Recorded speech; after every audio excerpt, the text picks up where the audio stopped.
आज होता गुरुवार आणि गुरुवारी असतो खोपोलीचा बाजार आणि आता बाप्पाचे पण आगमन घरी होणार होते. म्हटलं चला डेकोरेशनचा थोडा सामान वगैरे घेऊन येऊ. मग काय मार्केटमध्ये गेलो. मार्केटमध्ये खूप सारे शॉप्समध्ये डेकोरेशनचा सामान चालला होता. काय घ्यायचं आणि काय नाही ते कळत नव्हतं. पण ते तर राहिलं बाजूला. शिवला खेळण्यांचं शॉप दिसताच की शिव म्हणतो मला अगोदर खेळणे हवे.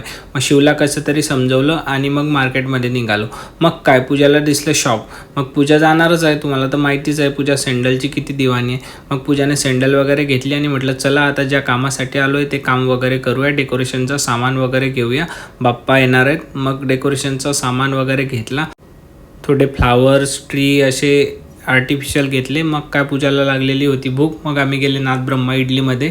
इडली वगैरे खाल्ली. इथली इडली खूप भारी असते. मग आलो घरी. घरी येताच केपी सामान वगैरे काढला आणि हे लाईट खूप भारी होते, मला खूप आवडले होते. म्हणजे कॉम्पॅक्ट होते, भारी एकदम. आणि अशा प्रकारे आजचा दिवस एंड झाला. भेटू नेक्स्ट व्हिडिओमध्ये.